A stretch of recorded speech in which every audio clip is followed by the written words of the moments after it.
Welcome to the July 18th, 2022 regular business board meeting of the Lower Merion Board of School Directors. The board believes it's in its best interest and the best interest of the students of the district to hear comments from district residents. An opportunity will be given for public comment in person and through the chat feature, which will be read by Ms. Brooks. This meeting is being video recorded with sound for public broadcast, and all participants joining via Zoom will be muted upon entry. So good evening. Thank you all for coming. I'm going to hand it over to Dr. Mumeen to introduce our first set of presentations. Thank you so much, President Klein. Welcome, everyone. This evening, we have two presentations, one being the Special Education Comprehensive Plan update, and the second being the Comprehensive Plan update presentation. That will be with Dr. McGloin. The first presentation will be with Ms. Kimberly Frazier. As Ms. Frazier makes her way up to the microphone, I'd like to publicly thank the public and parents and constituents that participated in the input sessions to be able to better define this plan and map it onto the work that we stand ready to do in the school district regarding our students who receive special education services. Ms. Frazier. Thank you. Yep. Thank you and good evening. Back again to talk about the special education plan. This is much more brief. Just wanted to come back in front of you. We're seeking board approval on the district's plan this evening. We have done multiple presentations on it this far, so this is just a reminder of a little bit of background. This is required by the Pennsylvania Department of Education. You'll see one of the statements is in bold. I felt like it was important to just highlight again. The components of the plan are mandated by the Pennsylvania Department of Education. So it's not like we as a district can decide what gets put into the plan in terms of the different topics that you have to cover and the different sections, which will tie into future comment here. This is also a slide that you've seen before in terms of the plan development. And in particular, since we last met, we had our public review comment period of 28 days. And so during that time, we not only posted online for public comment, which is PDE's requirement. Their only requirement is that you post publicly to seek public feedback. We really were intentional in our outreach, as we talked to you before, about really trying to solicit feedback from all of the different stakeholders, and really in terms of wanting to have input into the plan and really hear the perspectives of people within our school community.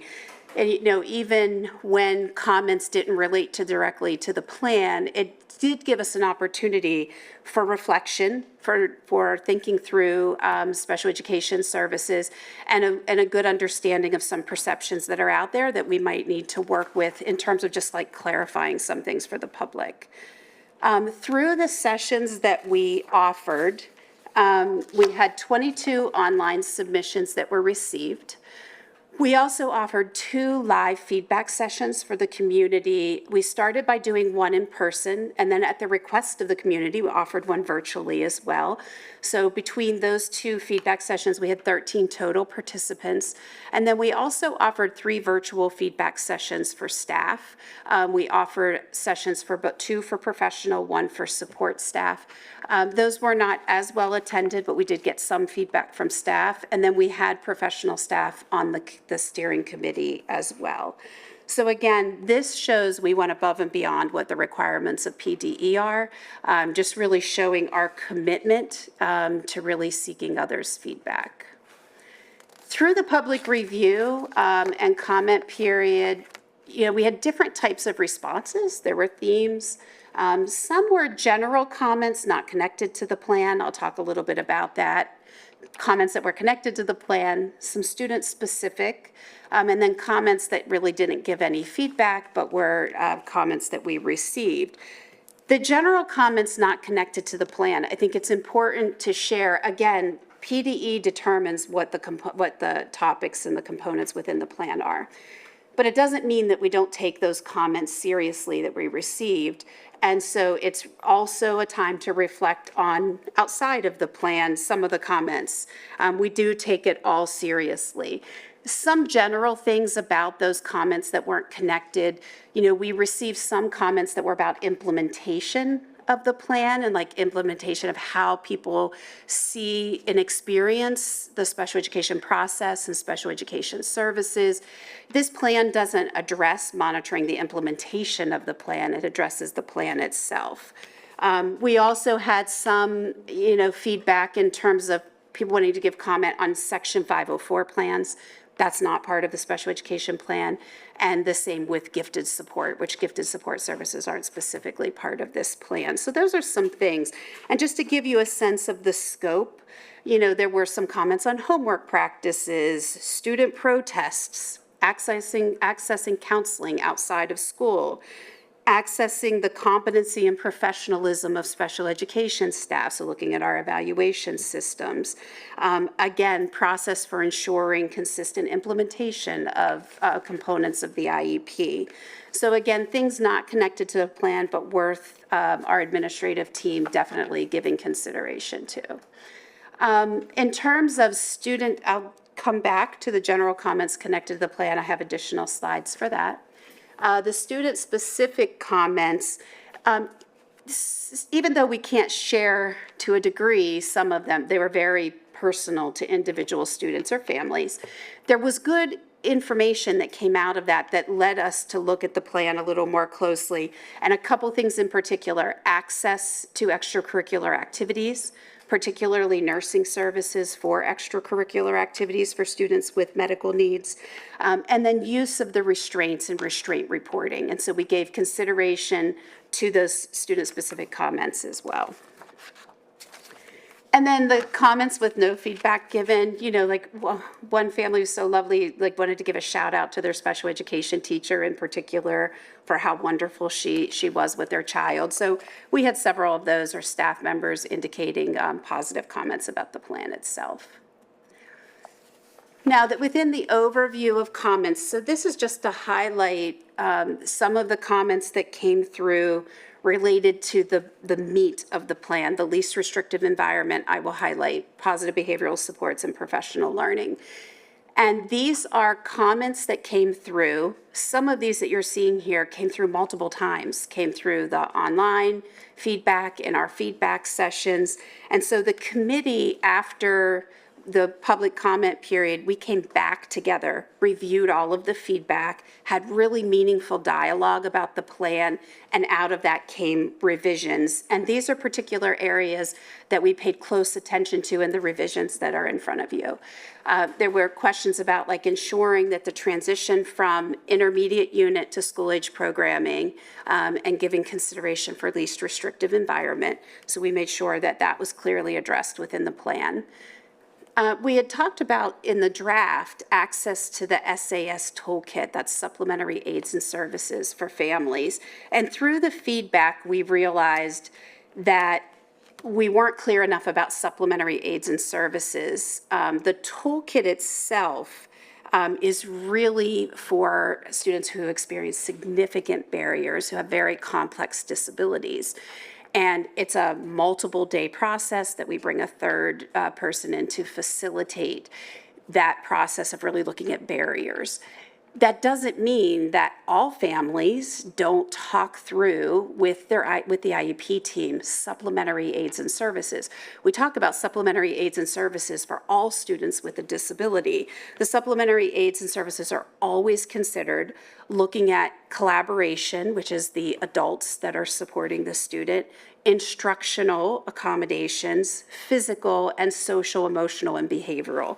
So all of those really are addressed within the plan, and we tried to highlight that a little bit better in our revisions to make that clear. There were comments about facilitated recess and lunch bunch. That really gets at the need to address social skills.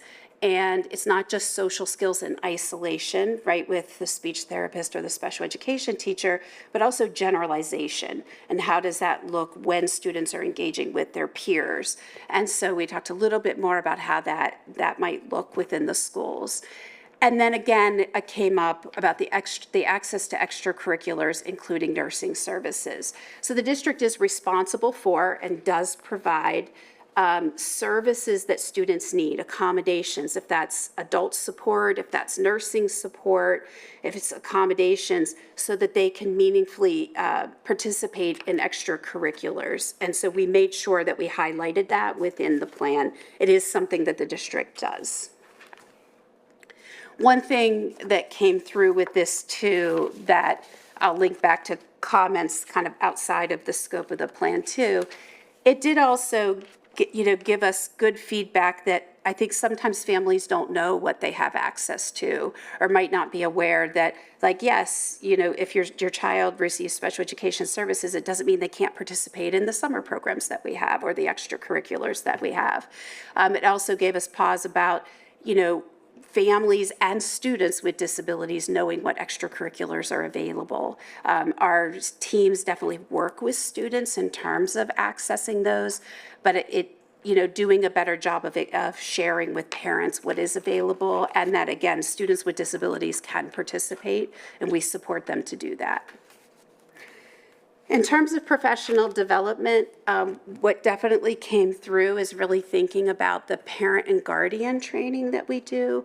And so through our conversations, we added additional topics to the professional development section of the plan related to navigating the IEP process, how services change over time. So your focus will be different at elementary than when you get to your students who are getting closer to graduating or aging out and thinking about transition. That looks a little bit differently. They change developmentally over that time.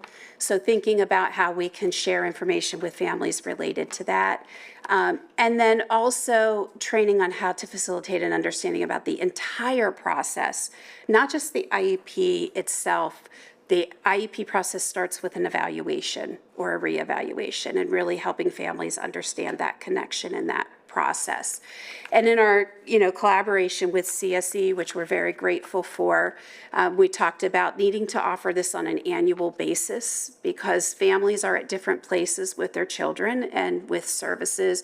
And this seems like it would be something that would be helpful to offer on an annual basis. The other thing that I didn't list up here, but we also added in, again, we realized that we need to do a better job of explaining supplementary aids and services, and that it might be helpful for families to better understand supplementary aids and services. So we also added a training session on supplementary aids and services for families. And I went too fast. Positive behavioral supports. So we did get good comments on the district restraint procedures. And through the comments about reporting and what the procedures are, what's the assessment by the school nurse after a restraint, the timing of reporting to the parents and guardians. These are all things that are clearly outlined in Policy and Administrative Regulations 236. The comments and the feedback were really helpful because it had us step back and say, we need to explain this a little bit more within the plan. And so following the feedback, we took a little time to really clarify that, again, these components that you see in terms of the restraint procedures. The other thing that came up a lot was restorative practices in responsive classroom. Those are great things that we do with all of our students that are positive behavioral supports, and we wanted to make sure that we gave good credit for that work, and that work is going to continue. We are grateful for the feedback that we received through the process. I really appreciate, we intentionally tried to gather feedback and people answered that call, and I was grateful. I feel like it's a much more solid plan with that feedback, so we're grateful for that. Questions? Thank you, Ms. Frazier, very much. Open up to questions from the board. I did have a question. I wanted to ask about the professional development. So it falls under professional development because the staff is doing the training for the parents? It falls under there because that's where PDE says in the plan that it goes. So it's learning, right? it's learning and growth and development, and our parents and guardians are really important in that as well. And so it's requiring districts, which I believe we should do, think about what are we offering for families so that we can help support in educating them and providing topics of relevance.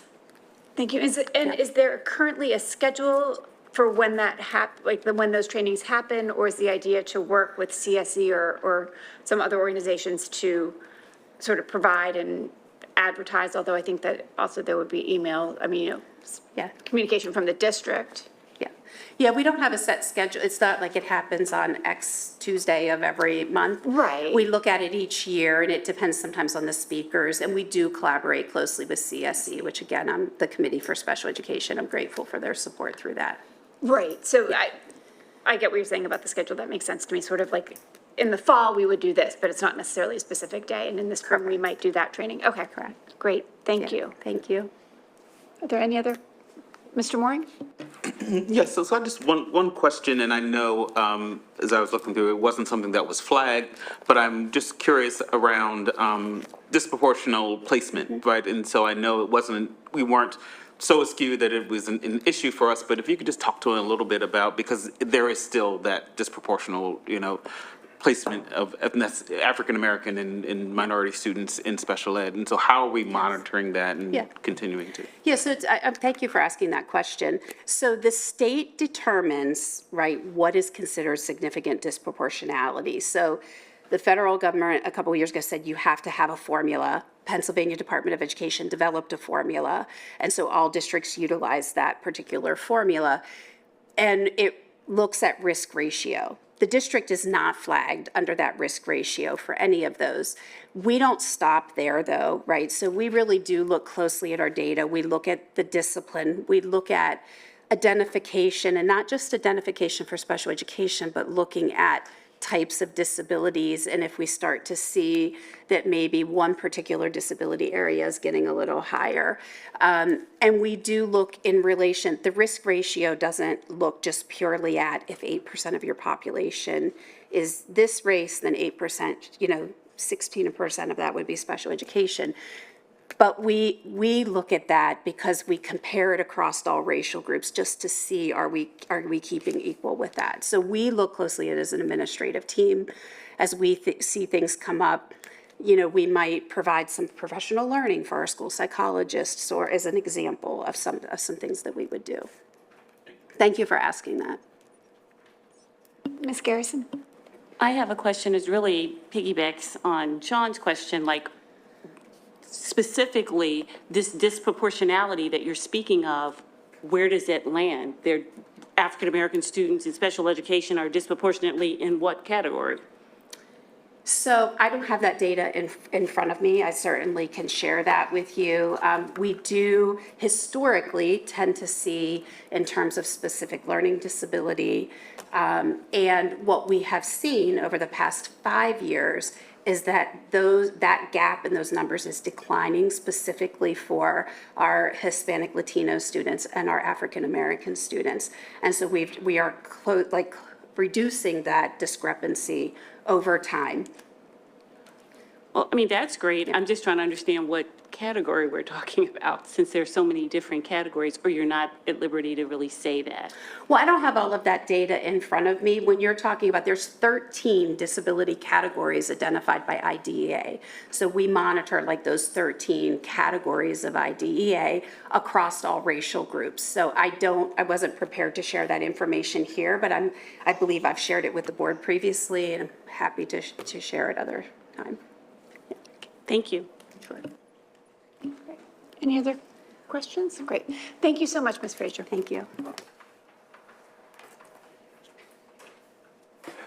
Thank you. And as Dr. McGloin makes her way to the microphone to discuss the comprehensive plan update, I would like to give a shout out to some oncoming. They're on the agenda this evening, some administrators that are on the agenda this evening for approval. In the audience, we have Mr. Jeff Hunter, who everyone knows Jeff as an assistant principal at Bala Kenwood Middle School, but Jeff will be graciously stepping in as the interim principal, and we're very happy to have him on board and taking on that responsibility. Also in the audience, yep.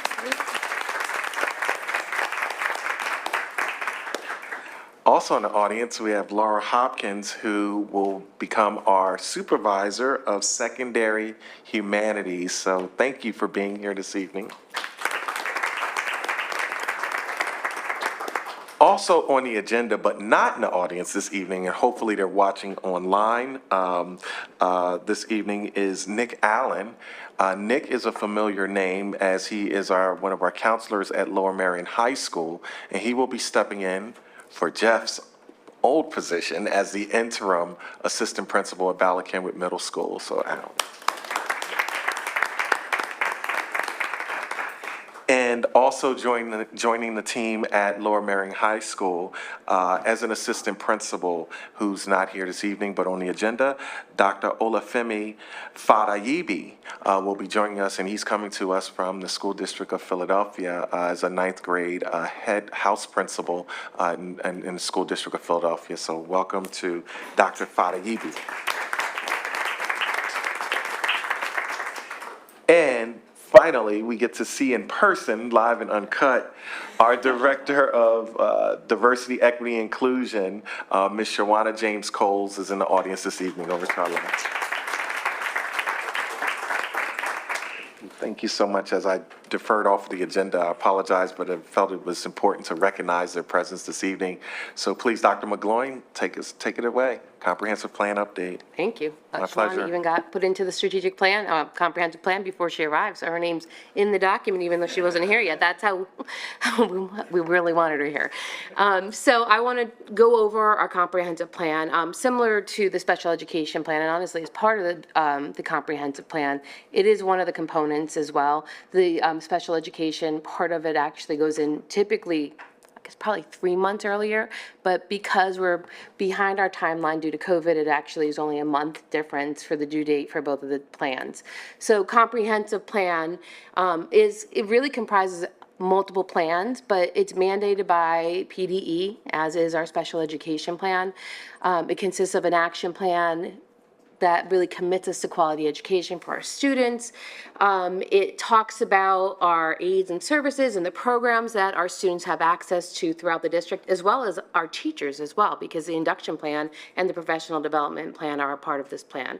And it's a template, so you heard that a lot in the last presentation. It really is, you put something in a box and it leads you to another box, and sometimes if you looked at the plan, it almost doesn't make sense how it flows, because some of the beginning of the plan led you to another part of the plan, like professional development. If I marked yes, it took you to 27 pages later of how we're going to implement it. So they connect really well with each other when you look at the document online.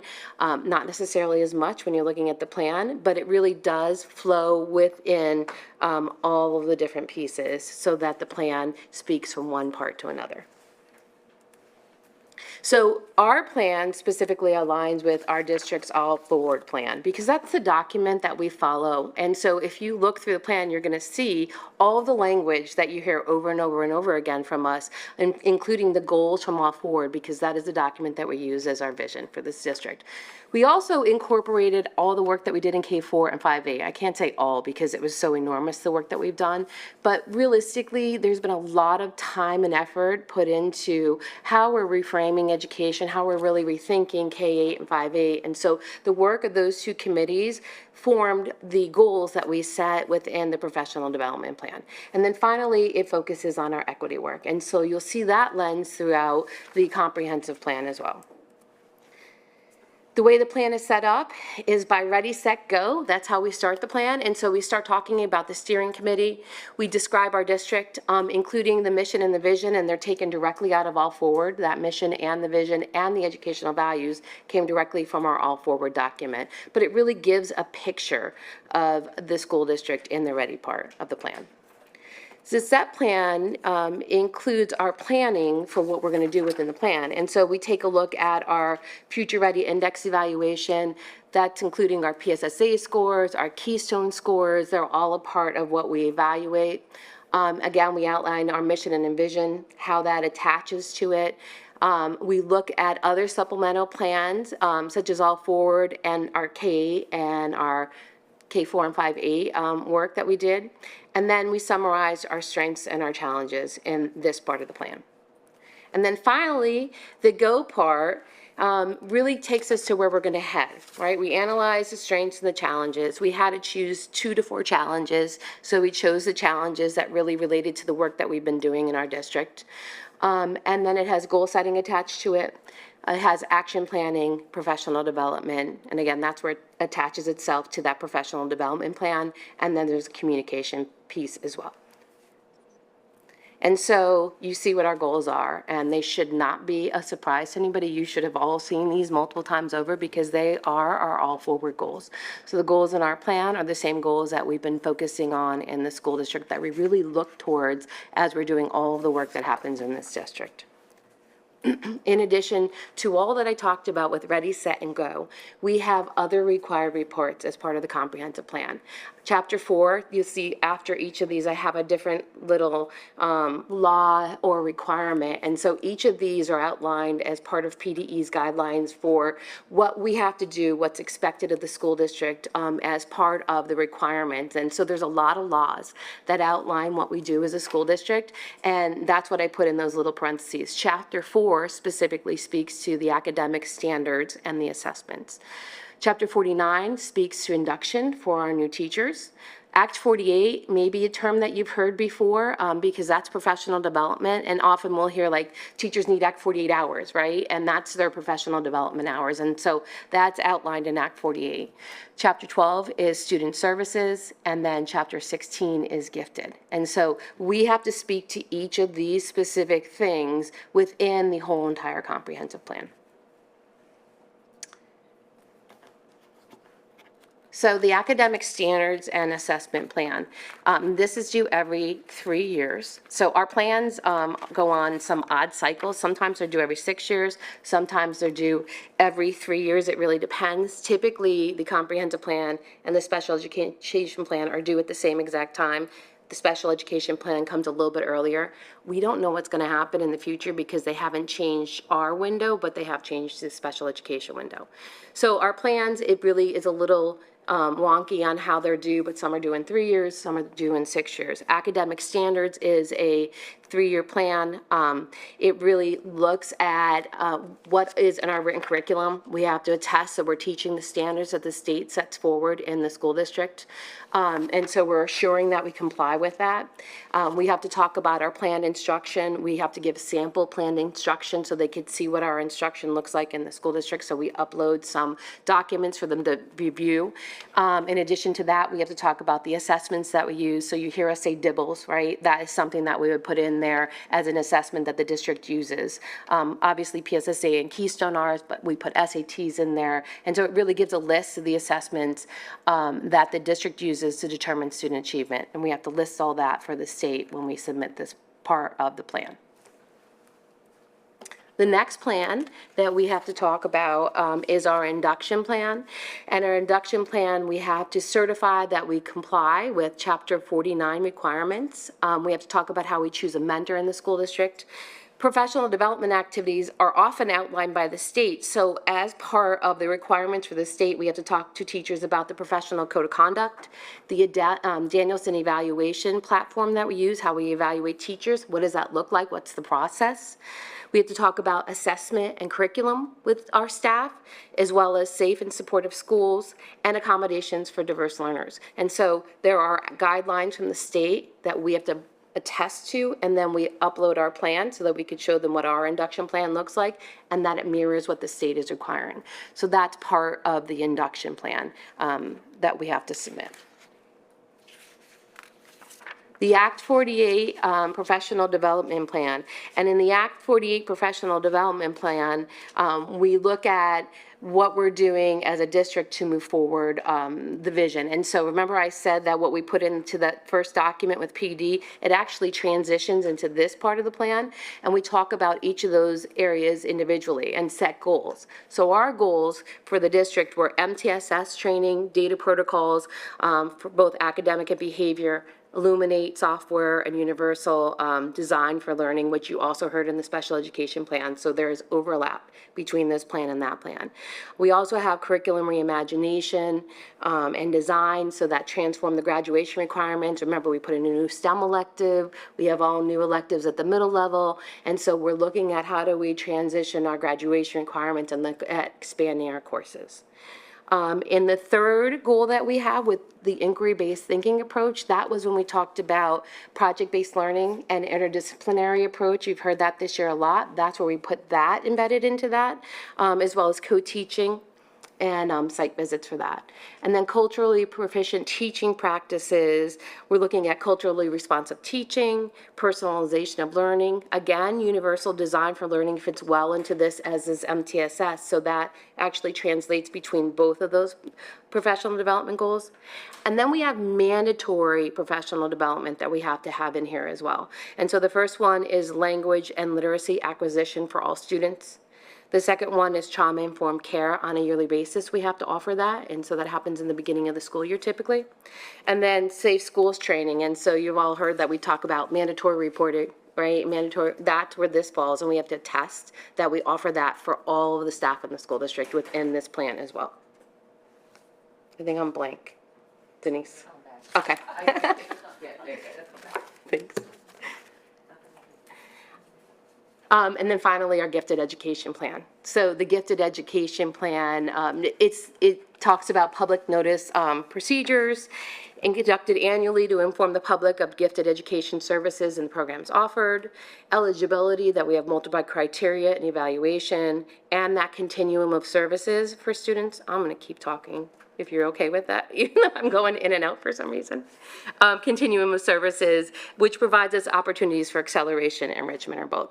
You didn't see all of those in the public-facing document because we're not required, even though we're required to submit, they're not all part of the public review, because some of it's really just like a compliance assurance. I'm checking the box to say, yes, we actually comply. So you really don't need somebody to review that because it's a compliance thing for us. And so they're not all part of it. So you probably noticed that you saw professional learning in there, you saw the induction plan in there, but you didn't necessarily see student services in there, and that's the reason for it. So, from a process overview standpoint, we really kicked back in September of 2021 to continue our work and all forward in that reimagine of the K-8 program. Probably nothing that I've said is a surprise to you because I think you've heard us talk about it multiple times this school year. We had regular meetings with our staff, monthly, bi-weekly, often it happened, and we also had meetings with public by taking it out to parent groups. We had parents on all of our committees. We met with staff individually as well to get feedback, and so that's been happening all throughout the school year. We did a CCOB presentation June 1st, so if you remember all the way back in June, we actually did the presentation at CCOB, but we held off doing this presentation for the board because we didn't want to confuse people between the special education plan and the comprehensive plan. Although they're all part and parcel together, you submit them separately. We sent something out on June 14th to our community for feedback. We haven't gotten any to date. And even though our window is 28 days, we're going to continue to leave that open, and we'll send a reminder out because we still have another 28 days to get public feedback, and we'd love to get some on the plan. And so we'll send a reminder out, and we're going to leave it open to see if there's anything that does come in from a public standpoint. And then August 15th, we'll come back to you and we'll say, yes, we had feedback, no, we did not, but we do want you to approve this because by the 30th of August, it needs to be submitted to the state. Questions? Thank you very much, Dr. McLean. Do we have any questions from the board? I have a couple. I wanted to ask if you could speak a little bit more to the student-driven schools piece of it. I heard you talk about, I'm just trying to get a sense of what those changes would look like. It's, part of it are the additional electives sort of at the middle level. I know that's something that started, sometime, 5 or so years ago, having, the kids having more options there. And I know that with the new 5 to 8, that also is included. And then there was a little bit around changes in graduation requirements. Is that sort of tied to this idea that there are going to be more, for example, science options and the kids can choose, or the students can choose more? I was trying to get a sense of that. No, yeah, that's okay. So let me go back to, I'll start with this, the student voice piece of it. Although that's not really one of our professional development goals, I will say it is definitely a focus area at the middle level. So the leadership curriculum is, I think, my favorite thing that we have happening right now is one of the new electives that we have. It's in grades 5, 6, 7, and 8, and it's a different focus every year, but it really is about students learning how to use their voice, and then by the end, using their voice to make change happen at the middle level. And we hope that that'll transition up to the high school from there, right? Because you don't want it to end once they get to 8th grade.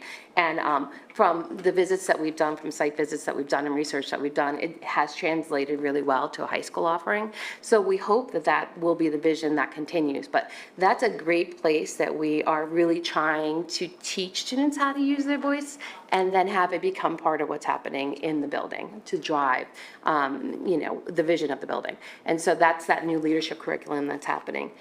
With graduation requirements, it was more about changing the offerings that we had than necessarily changing the graduation requirements. And that's not to say that that might not be something that happens at some point in time, but right now we're more focused on electives, what's offered to our students, not just at the high school, but actually what's offered to our students K through 12, because it's important for us to focus at all grade levels. We offered new courses last year at the high school. We really did not take on any new courses this year at the high school because we had so many new electives that were coming in from K to 8, and so we'll look again at the high school next year. There's one that we have for music that will probably come to CCOB in October. We were just holding on it because we knew we had some other things happening. So you'll see some new electives from that lens. Science really doesn't have an elective. They have some electives, but there are some mandatory science courses as well. One of the changes that we've had recently, though, is with English at the secondary. I mean, that might be what you're thinking of, right? So our students have to take 9th grade English and 10th grade English, but there's electives that they get to choose from in 11th and 12th grade.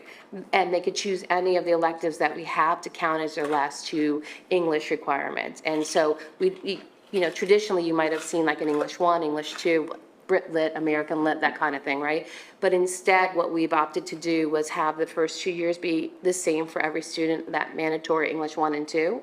And then when they get into their junior and senior year, they choose between electives. And so that has been a change. This will be the first year that we have that straight electives for juniors and seniors in place. Yeah. Thank you. Ms. Garrison? You triggered another thought when you said that the requirements had changed for graduation. So you used the example of English 1 and 2, but then in the 11th and 12th grade, they have an option of taking some type of elective. Is that also going to be true of mathematics? It is to a point already true of mathematics. I mean, there's certain classes they have to take, but then once you hit a certain level, you could take like statistics, right, instead of calculus, right, instead of like a calculus. So it is true to a certain extent, but it won't be as much because there are certain classes in math that sequentially we need students to achieve and get through before they leave. But there are some variations, even in algebra, there's some variations. I'm trying to think of the name of it. We met with somebody on financial literacy today, and this is why it's triggering the algebra for me. But there's a different course for algebra that we teach that's more of like a financial literacy type of course. Right, that's exactly what Yeah. I was Yeah. hoping that you were going to say, Yeah. because financial literacy is a huge problem in the United States of America. So that would be great if more kids had that opportunity. Yeah, we just had a meeting about that today, as a matter of fact, with UPenn. Terrific, Yeah. thank you. Great. Thank you. Dr. Mumin, could you speak a little bit to you had referenced in previous meetings about doing a refresh of the off-board, because it ties in so much, the driving document really for the district and for the comprehensive plan is our strategic plan off-board. And I was wondering if you could speak to that a little bit. Absolutely. Thank you so much, President Klein. And as I was listening to Dr. McGloin and also Ms. Frazier work through both updates, there are there are connections and nexuses with the strategic plan. This year, we're going to go through a process where we will refresh the strategic plan. And what that means is not starting from scratch. It's updating the language. And also, this is a great opportunity to point out some of the connections and how we're hearing phrases come up in each presentation that are pretty similar, that all align with the strategic plan. Also, from the superintendent's vantage point, which was communicated in the 100-day plan, which really maps on nicely to what was presented this evening. We know that the strategic plan is a massive document, and in the spirit of having things aligned and doing this with fidelity, we have to focus in on areas. This evening, the areas that were mentioned align with the areas that I mentioned in the 100-day plan in regards to, we talked about the 5 areas: redefining success, transformative curriculum, a commitment to professional learning, student-driven schools, a spirit of community. And so we're going to delve deeper into meaningful growing metrics, which comes under Goal 1. Under transformative curriculum, we're hearing a lot about cultural proficiency in our pedagogy and instruction, and also with student voice being I'm skipping over here. Number 3, revised learning calendar, as we keep talking about professional development. 4, student voice, which has come up in each presentation. And then 5, which is not in any of these updates and it's not appropriate, but the alumni engagement pieces. So as we refresh this plan, we will be very intentional with the new language that's added in there to show how everything connects up under this umbrella of a plan, which is an outstanding plan. But some of the language needs to be updated, especially post, it's funny saying post-COVID, but during this part of dealing with the pandemic. Mr. Moore? Thank you, Dr. Mamine. One question specifically around the strategic plan update. So as part of that update, will we also look at just kind of updates on kind of where we are with the goals and any identified metrics that relate to those, and just kind of a progress report as well as an update? Yes, part of this, again, similar to the original compilation of the plan, we'll have to re-engage our committees, talk about where we are, and map on as the conversations. I think we're getting better and stronger with really articulating all of these acronyms and stuff, and how we're starting to see, especially how everything is intertwined. This is the time where we need to look at putting and keeping it very simplistic, putting red light, green light, yellow light to demonstrate progress. That's not actually a tool that was embedded in this first plan. However, when you have a plan like this, when you have a strategic plan like this, you usually have to go through a cycle of it first. Now, what we've been hearing over this past school year is we've heard a lot of reports that have a lot of data in them. The board has done a great job of pushing our knowledge and asking the questions to push us to connect the data to practice. The capstoning piece, as you asked, Mr. Moore, will be to put it in this document. That's like, and again, it's a progress report, so that we know that we're hitting these areas. We know collectively over these 5 strategic areas that we're pretty strong in all 5 areas, but instead of saying we're strong at it, we can point to it and point to the data to support it. That is going to be a huge task for us, because data comes up in all of these presentations, and sometimes And we've done a great job as a team, the board and the administration and the community, to being able to connect the dots. But we need to put it in the document so it'll be in one area where we can find it very, very quickly. My pleasure. Thank you. Oh, Ms. Sauter. Sorry, I don't want to turn this into a strategic plan questionnaire, but I'll just ask one question. What's the time range on this plan? The, Because in 2014 it starts, and I'm just so used to plans being shorter, 3 years, 5 years, but I wasn't sure and I couldn't find it anywhere. yes, well, initially, and that's a great question, Ms. Saltner. Initially, with strategic planning in schools, it used to be a 5-year process. During the past couple of years, school systems have moved from 5 years to 3 years.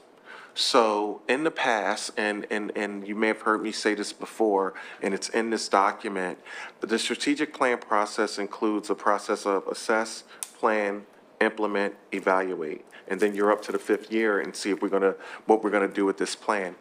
Now, especially with a refresh, this is an opportunity for us to assess and plan in 1, implementation and evaluation in 2, and then in the 3rd year, say, does this plan need to look different? This plan in particular, unlike many strategic plans that I've had experience with, it's very flexible. It's not structured. It's hard for this plan to become outdated because we can always regroup and go back in and look at the language without going through an extensive 1-year process of tearing everything down. This is an excellent plan. So we're looking, as I stated somewhere in this document, the goal of this is to continue to keep this plan fluid, where we can go in year by year based on the progress, the progress marks that we're able to evaluate, and let's retool it and get into it. Looking at, and I'm going through just to jog my memory, even the 5 areas itself, this is unlike many plans that are out there right now, because they don't match up with the state data points. It's not a boilerplate plan. So this is something that's fluid and flexible, and we can continue to work on it year by year to make it stronger and stronger. I'm excited about this because, especially the pieces around student voice. So going back to Mr. Mooring's question to combine with your question, Mrs. Saltner, we're talking about student voice. We know during the series of this school year, we've had several presentations talking about student voice, the WIN program, what each student needs. We've talked about these course offerings, but again, next year, hypothetically, there may be more opportunities, more coursework, and maybe we want to expand on WIN, whereas we can embed that into this plan under this umbrella with the 5 areas. These 5 areas won't get old no time soon, and it's pretty exciting for us to be able to have the space to really push towards innovation. All right. Thank you very much. Thank you, Dr. McGuane, again. Excellent questions. Oh, and as we move on, I'm sorry, President Klein, I made a huge mistake in regards to introducing our supervisor, secondary humanities. I looked right at her and I called her Laura. It is not Laura, all right? We're talking about Lauren Hopkins is here this evening, not Laura. Lauren Hopkins. So Lauren, welcome to the meeting. Yes, I don't want to get off on the wrong.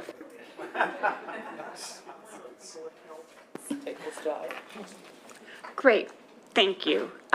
So next on our agenda is committee meeting reports. Because it is summertime in June, in July and August, the only committee that meets in the summertime is facilities and purchasing, because we still need to pay our bills. So Mr. Lee will give that report. So, Mr. Lee? It's the only committee lucky enough to continue meeting through the summer. All right, this is a report of the Facilities and Purchasing Committee meetings, July 14th, 2022. The following items were recommended by the committee for approval by the full board at tonight's meeting. We recommended the list of district bills for approval. We recommended the following items from the purchasing report for approval. $10,350 for installation of a wire fence at Penn Valley Elementary School from Fence Co. $10,892.50 for a 5-month backhoe rental to be used district-wide for snow removal from Cherry Valley Tractor Sales via Sourcewell contract. $9,299.90 for oil change and preventive maintenance services for district generators from JSR Generator Services. $8,865 for installation of new student restroom partitions and disposal of old partitions at Gladwin Elementary School from ERCO. $7,751.50 for VGA, HDMI, and USB cables for Black Rock Middle School from Visual Sound via CoStar's contract. $1,166.60 per month for 36 months for a copy release for Black Rock Middle School from Rico USA via CoStar's contract. This is an increase of $391.50 per month over the previously approved copier, which was unavailable from Rico due to supply chain issues. Supplies and maintenance are expected to run about $428 per month. We recommended the following district contracts for approval. New contracts with the following: Teresa Quinlan Clampfer for consulting services related to student health and pandemic response at $100 per hour for a not to exceed amount of $30,000. Renewals of the following contracts: American Red Cross for CPR and first aid certification for special education paraprofessionals for $17,480. Sage Wellness Group for consulting services related to affinity groups and cultural competency, as well as staff training around diversity, equity, inclusion for $68,375. Seesaw for a learning management system to be used in grades K to 4 to replace Blackboard for $15,120. Lower Merion Aquatic Club for use of the Lower Merion High School pool. LMAC will pay $11,012.50 per quarter for authorized access. SAG Bus and Superior Bus for supplemental student transportation services with updated rate sheets and fuel surcharge. Dr. Jean Stanley for consulting and training services related to student identity at rates of $525 per hour for training sessions and $225 per hour for meetings and consulting. East Bay Media for video management and storage services to support district meeting recordings for $16,652.55. NetRix for security software to monitor for server intrusions for $18,227.12. E-Plus for as-needed IT engineering support services at costs ranging from $75 per hour for a pre-scheduled technician during normal business hours up to $340 per hour for a not pre-scheduled senior project manager for after-hour support. Clean Fuels Consulting for grant writing services related to grants supporting our fleet of compressed natural gas buses for $10,967.50. Addendum to the contract with ESS Northeast for supplemental substitute teacher and instructional aid services at various rates ranging from $57.83 per day for a half-day substitute instructional aid up to $224.88 per day for a full-day building-based substitute teacher.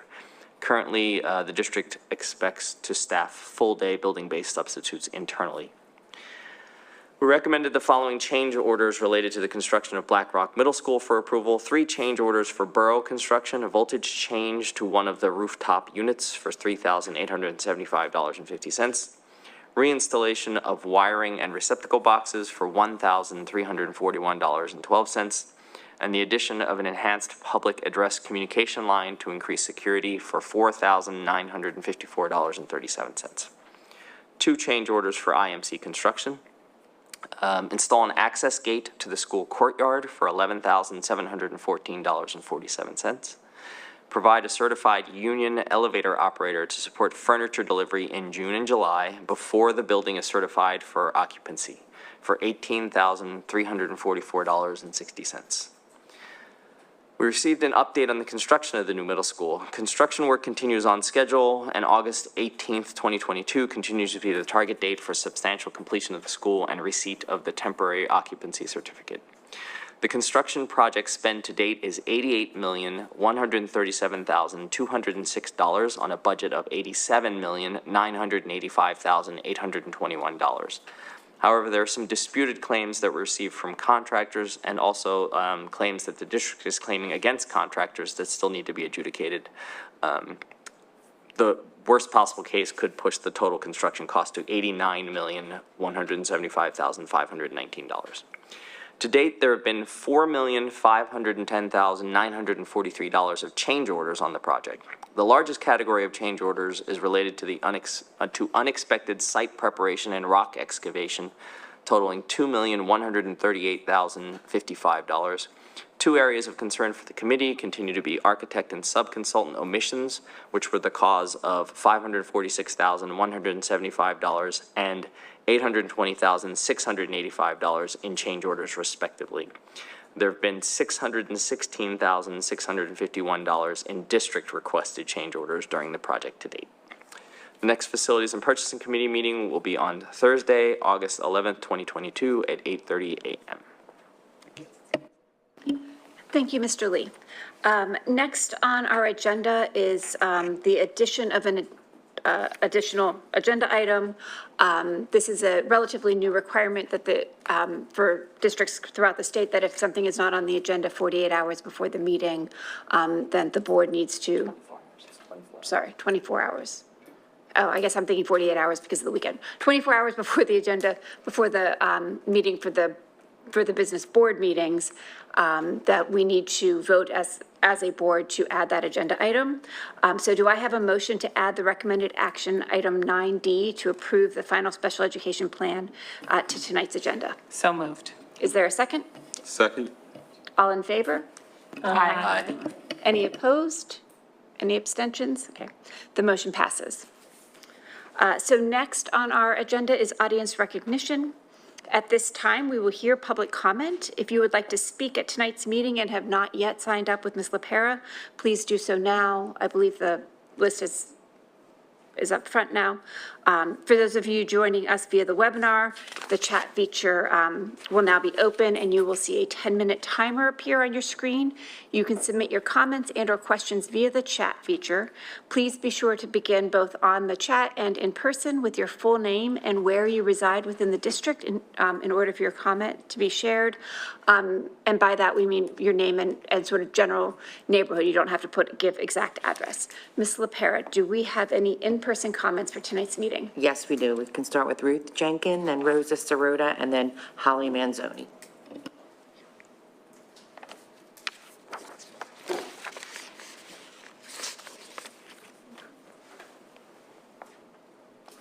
Ruth Jenkins in Wynwood, good evening. I just would like to make a suggestion that maybe the board meeting could be at 7 o'clock and that it would allow the audience participation to be a little bit earlier and not at 9 or 10 or 11 o'clock at night. Just one of my suggestions. The board has stated for at least 30 years that the reason for no full-day kindergarten is space. With the new middle school, many of the elementary schools now have room. For those like Penn Wynn, there is a building only several yards from the school on Haverford Road. It was called the Wonder Spring. It has been used as a school before, as a before and after school location for half-day kindergartners and others that needed before and after school care. The fees were high and unaffordable for many as a private enterprise. Last week, I called and made an appointment to tour the facility, and Abby Rubin came with me, and I want to report that there are 8 very large classrooms and a huge all-purpose room for cafeteria, theater, and playroom, etc. There's also an outdoor play area. It needs paint and furniture, and I think an assessment by the board would allow us to move faster in implementing full-day kindergarten. New excuses like playing fields and millions of dollars for lights on Arnold Field should not take precedence over our youngest and most vulnerable learners. Thank you. Thank you, Ms. Jenkins. Rosa Sirota, Holly Manzoni, and then Marcia Manzoni. Good evening. My name is Rosa Sirota. I live in Wynwood. My family and I moved to Lower Merion in the early 70s. While getting involved with my community through civic association, I realized that there's a keen sense of place in Lower Merion. And many of my neighbors were Quakers. And I wondered how they would feel about Oakwell today. There's a mansion there. It's a beautiful site. Wildlife. Do we really need to put a playing field there? We have playing fields. Once we get rid of that site, we lose a Lower Merion gem. Have you been to Oakwell? I'm asking Dr. Mumine, have you been there? I have not toured the property yet. Wow, Not yet. you have, yeah. I've been very much informed through the history of how we attained Oakwell, also Google Maps. Right now, I am focusing on the middle school, where I'm on that property, and we're getting there. So yes, I'm looking at Jim Lill because he is my he's my guy who takes me around the district to these facilities. So soon to come. Board members, have you been to Oakwell? Have any of you been to Oakwell? Good. I hope you all go to Oakwell because it is magnificent. I was blown away by that site. I mean, I think it is so unreasonable to put a playing field there. Find another place for the playing field. We do have playing fields already. We're not going to have another Oakwell. Thank you so much. Thank you, Ms. Sirota.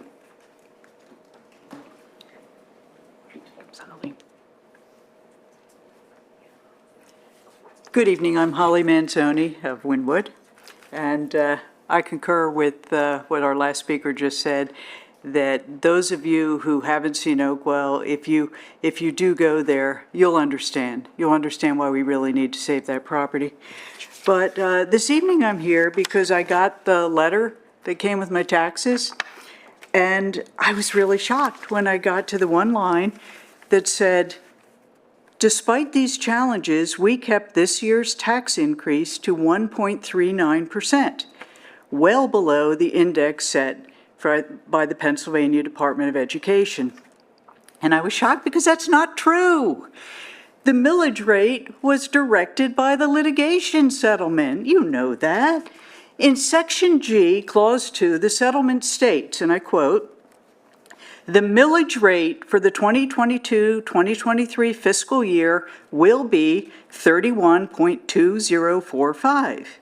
It was calculated using the basis that would have been in place if the tax increase for 2016-2017 had been 2.40%, starting with the 2015-2016 millage rate of 26.2321, utilizing the tax increase taken each year, and including the Act 1 index for 2022-2023. I would repeat that last bit, including the Act 1 index for 2022-2023. The reason we ended up with the 1.39% tax bill increase was because you did take the 3.4% that the state allowed as the index, but then you had to adjust it by about 2% because of those excessive payments earlier. That the taxpayers have already paid that 2%. And I was really surprised. And frankly, Dr. Mumine, since you've come, you've been a breath of fresh air. I really thought this guy is a real thing. You've cleaned up a lot of things here, and I really appreciate the job you're doing. What happened? How did this happen? Mistakes happen, that's okay. But I do think that the public needs an explanation for this line because I believe it's disingenuous. Thank you. Thank you, Ms. Manzoni. Marcia Manzoni, then Janice Lipsitz, and Jill Altschuler. Okay. Okay, Marcia Manzoni, Narberth. I was also reading your letter, and I found your list of points of pride to be quite interesting. We have many reasons to be proud of our school district, and it's great that 2 of our teachers earned awards, and wonderful that we've been recognized for our outstanding commitment to music education for 12 consecutive years. 3 of the 10 points of pride went to our music and art students who earned awards for their talent and creativity, and 1 went to our technology students who performed very well at a state conference and even qualified at nationals. We should certainly be proud of our national merit finalists because, after all, this is a school district where the main goal is to provide a great education. A class of 5th graders won a citizenship challenge for essay writing about discipline over social media posts, and they were also a finalist for writing about the rule of law. Maybe they should send you a copy of that essay. You might learn a thing or two. I like that these kids are learning to be good citizens. Other groups raise money, I think $60,000 for a number of charities. And it's great to see that kids are donating their time and money to help those that are less fortunate. Of the 10 points of pride, only 2 somewhat related to sports. The boys' tennis team won the state title. Congratulations to them, that's exciting. And a high school student golfer used her golf skills to raise funds for fallen firefighters. And she also won a championship. 19 football players were listed as a point of pride because they maintained a GPA of at least 3.8. These are all reasons we should be proud of our schools and our students. I have to note, however, that these points are mostly about academic accomplishments, creativity, and being good citizens. This is what the focus should be on. We are a great school district, but we cannot be all things to all people. There is no reason Okay, I was confused. Okay, there is no reason to spend millions of dollars on athletic facilities that we don't need when we could instead invest in outstanding academics, the arts, and bettering the community at large. Involvement in sports is great for some kids, but we do not create star athletes by building extravagant athletic facilities. The great Kobe Bryant started out in a regular high school gymnasium, and he did just fine. Let's keep our focus where it should be. Thank you. Thank you, Ms. Manzoni. Ms. Lipsitz and then Ms. Olschuler. Good evening, Janice Lipsitz, Marion Station. First, I want to welcome Ms. James Coles. I, among many other parents I know, very passionately working around the issues of equity, DEI, inclusion, et cetera, are super excited to collaborate with you. So I just wanted to say that formally. Thank you. And I'm super excited after the last end of year meetings that happened. There's a culmination of exciting things happening. And I know so many of us that have been involved have started to see the progress occurring, things coming together, so it's really exciting. And I just wanted to comment, and really, Dr. Mumine, I'm building on some comments you made about All Forward. I didn't know you were going to make them, but they kind of are consistent with what I was going to say. I was reading the SAGE proposal around the, I think, $68,000 proposal being put forward. And I just wanted to offer up a couple of suggestions to add to the proposal for consideration. So the first suggestion is to add a clause to the overall proposal about ensuring that all of the various activities that they're offering are integrated and tied together in a way that everybody involved, including students, parents, community staff, can see the big picture, right? So you were just talking about that. How do these all tie together? And I think it's important as a consultant that, we ask them to be a partner in that as well. So helping in their efforts to integrate all the pieces. So that was the first recommendation. And then the second is in all of the meetings that I've been involved in, AITF, CARE meetings, ad hoc meetings, and other meetings among the community, and meetings with many of you as board members, we've had discussions, and I think this also came up, we had red, yellow, green, right, is metrics that we could get better as a district at having stated metrics and then reporting on them at regular meetings. And so my comment, thank you for the 1 minute warning. Because there have been many DEI activities in the past without an understanding of impact, I also strongly suggest that the proposal for SAGE is refined with associated metrics in there. So their deliverables, what are the targeted measures and outcomes that we're going to invest $68,000 in? Because we've done a lot this year, but I don't think there's been a tie to, all right, here's the outcomes that we're driving. So, you know, I, as a professional consultant, almost all of my clients ask me to propose in my recommendations, what are the targeted metrics that we're going after. So those are the two suggestions, is integration and metrics. Thank you. Thank you, Ms. Lipsitz.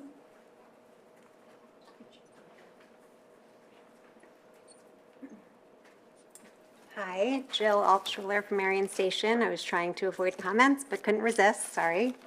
I wanted to echo and emphasize Janice Lipsitz's comments, specifically about everyone seeing the big picture when it comes to SAGE Wellness and all the work they're doing with students, staff, and community. I've been to the CARE meetings, and I'm still having a little bit of trouble with the whole integration of everything they're working on in the district, and the importance of metrics. So hopefully you'll take the time to let her suggestions sink in. I appreciate the extension for the feedback on the comprehensive plan. I did start taking some notes at one point, got a little sidetracked, couldn't find them, found them in time for tonight, but wondering if there could be a feedback session the way there was for the special education plan, unless you're a little worried that there might only be one person showing up, which I get, but but the putting the comments on the space and on the website, I would struggle with a little bit in terms of, you know, there's value to the question and answer kind of thing. And then I still struggle with figuring out the best way to communicate with board members as I try to use the community comments that is emphasized verbally and on the website, because you know, I was just looking back the past couple of years, I've never really heard back from anyone individually except for Denise or Amy, and it would be really helpful to hear back from one of you, whether it's a general question. Again, as some of you might know, that I do have a close family member on another school board, and they have a totally different process where someone personally gets back to everyone who emails them. So when do you recommend emailing community comments versus the individual board member email addresses if you don't specifically have a question for that one person, but a general question? Wondering if there's some sort of informal type of policy or expectation that community members can know about if in terms of expecting a response. Also wondering, I had, along the same lines, I had emailed about the Pennsylvania School Board Association legislative platform.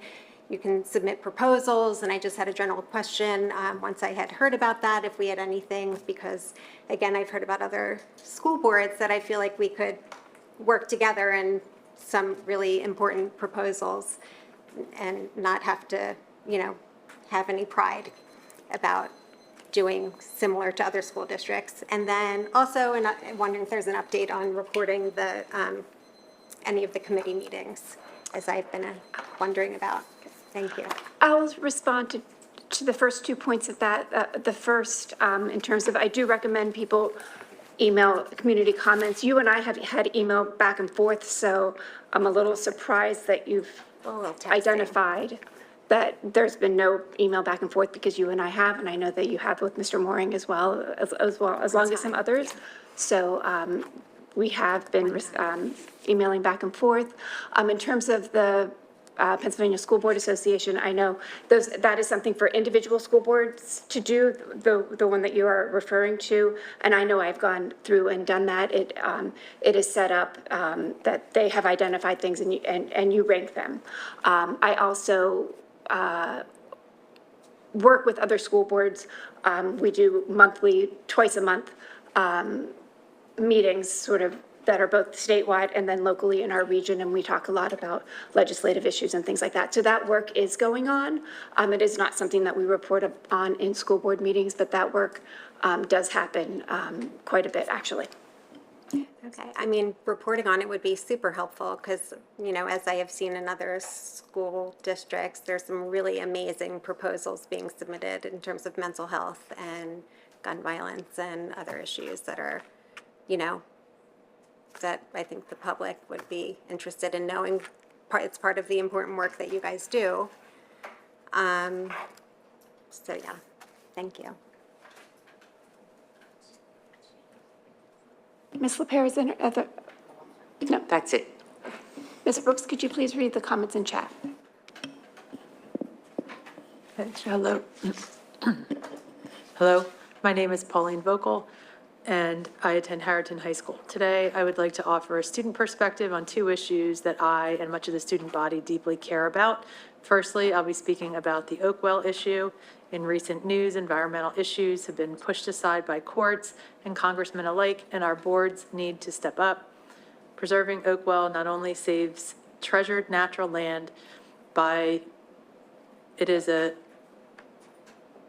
message to the youth that the district cares about our future. I understand the need for fields, but there's an immeasurable value in inspiring a discouraged younger generation to appreciate what we have left of our environment. I urge the board to set an example and respect our natural lands, as every human should.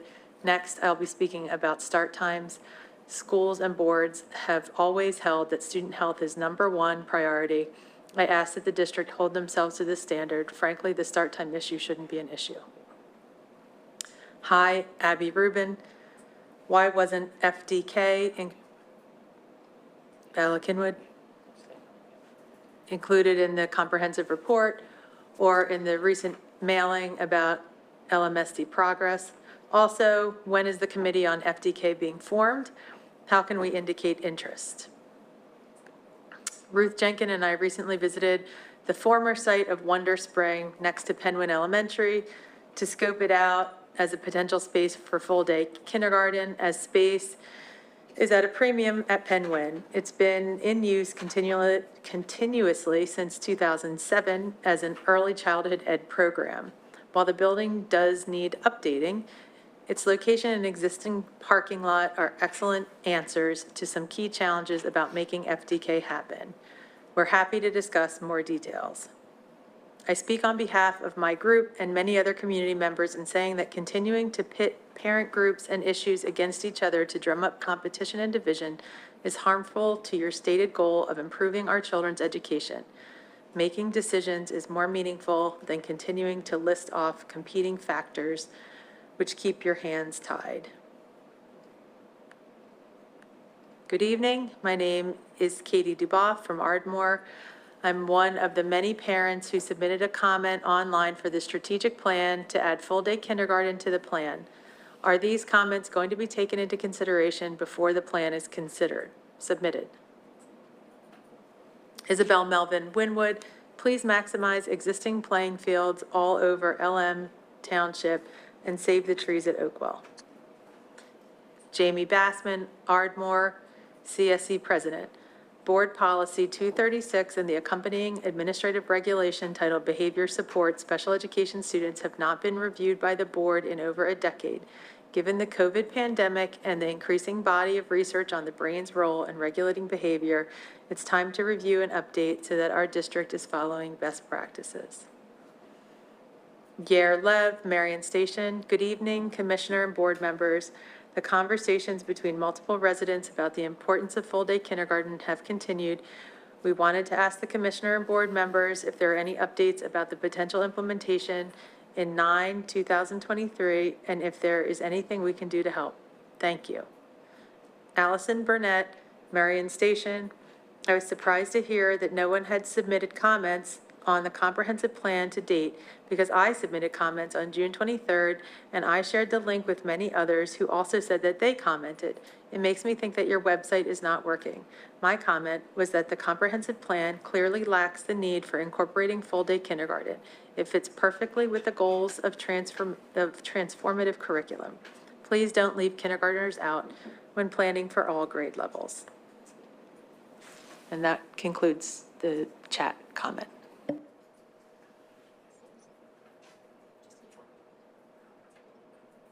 Yes, thank you. I'll step in and speak on the full-day kindergarten comments that were sent in regards to the comprehensive plan.